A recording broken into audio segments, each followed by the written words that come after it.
Bonjour à toi, bonjour à tous, je suis ravie de vous retrouver au cœur de cette nouvelle vidéo. Alors j'ai déjà un petit peu abordé le sujet soit dans les conférences, beaucoup dans les conférences d'ailleurs, mais aussi sur internet, notamment avec la vidéo Résistance quand je veux changer. Et aujourd'hui j'avais envie de rapporter un point supplémentaire sur justement ces résistances.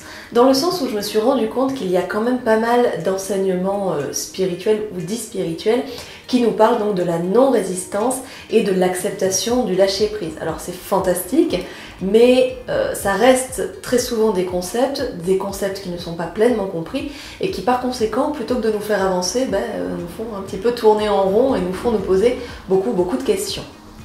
Donc, lâcher-prise, c'est très bien, mais pour autant, ça ne veut pas dire qu'il n'y a plus aucune résistance nulle part. En fait, lâcher prise et accepter, c'est aussi de se dire qu'il y a des résistances, que c'est normal, qu'elles sont là, et puis qu'à un moment donné, ces résistances-là vont laisser place à autre chose, à un moment donné, la corde casse, en fait, à force de tirer sur une corde, elle finit par rompre. Et c'est ça, finalement, le lâcher prise et l'acceptation, c'est de se dire, ok, il y a une corde qui me retient là, j'accepte qu'elle soit là et j'accepte aussi de tirer dessus. Alors, pourquoi je vous parle de lâcher prise et en même temps on vous dit de tirer dessus?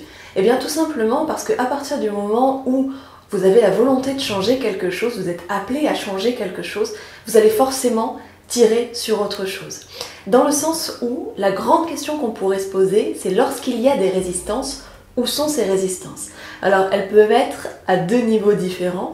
Ça peut être des résistances dans la tête ou des résistances dans le cœur. Alors, c'est très schématisé, mais vous allez comprendre ce que je veux dire.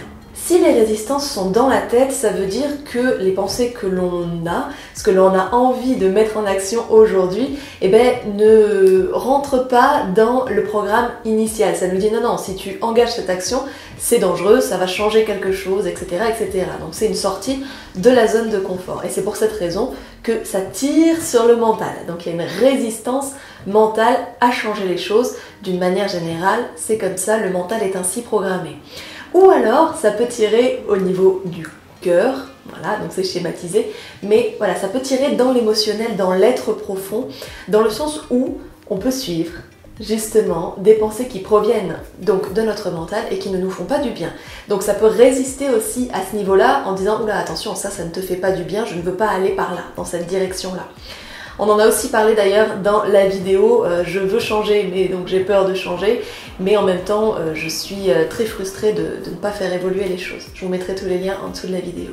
Donc voilà, la question c'est ok, de toute façon ça va tirer quelque part si je veux faire les choses différemment ou si je ne veux pas les faire différemment et que je ne suis pas bien là où je suis aujourd'hui.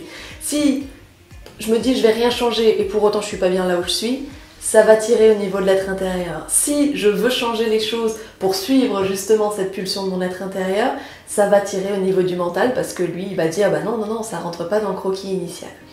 Donc, c'est une erreur de penser qu'à partir du moment où on fait un choix qui est bon pour nous, ça va cesser de résister, ça va être fluide, ça va être limpide, etc. C'est pas le cas. Ça résiste et justement, il faut aller dans cette résistance, suivre l'élan du cœur, l'élan de l'âme, l'élan de l'être, tout simplement. Et voilà, poser la tête à côté, se dire ok d'accord, très bien, tu vas tirer, mais à un moment donné, la corde elle va lâcher parce que ce mouvement-là, il est plus fort que le reste. Donc en résumé, si ça résiste, ça ne veut pas forcément dire que vous êtes sur la mauvaise piste, c'est simplement que vous remettez des choses en cause, des choses en question. Donc posez-vous cette question-là. Où est-ce que ça tire? Est-ce que c'est au niveau de mon être intérieur que ça tire parce que j'écoute justement mon mental, ce raisonnement-là qui est basé sur des acquis d'expérience qui ne sont pas forcément justes? Ou alors est-ce que ça tire au niveau du mental parce que justement mon être intérieur aspire à autre chose, c'est pour mon bien, mais je ne connais pas, donc nécessairement ça tire au niveau de mes conditionnements. Avancez. Allez dans cette résistance, lâchez prise et acceptez cette résistance-là à partir du moment où vous l'avez identifiée et que vous savez finalement quel est le bon mouvement pour vous, même s'il est compliqué à mettre en œuvre. Allez-y et vous verrez, à un moment donné, à force de tirer, ça finira par lâcher. L'idée donc, ce n'est pas de chercher la non-résistance, c'est simplement d'identifier où elle se trouve, à quel niveau elle se trouve, et donc ce qu'elle nous dit, ce que l'on peut en faire, et si l'on doit justement tirer, laisser du mou ou aller dans une autre direction. Je vous fais des gros bisous et je vous dis à très bientôt en vidéo sur cette chaîne. En attendant, tu peux laisser un petit pouce bleu si cette vidéo t'a plu. Ça permet à l'algorithme de partager cette vidéo à d'autres utilisateurs. Tu peux aussi toi-même la partager pour la faire circuler et t'abonner à la chaîne. Et même me rejoindre sur Facebook si le cœur t'en dit, puisqu'on fait des lives pour justement faire suite aux vidéos. Et donc, il y aura une suite à cette vidéo en live sur Facebook. Je te mets le lien également dans la description. Je te fais des bisous.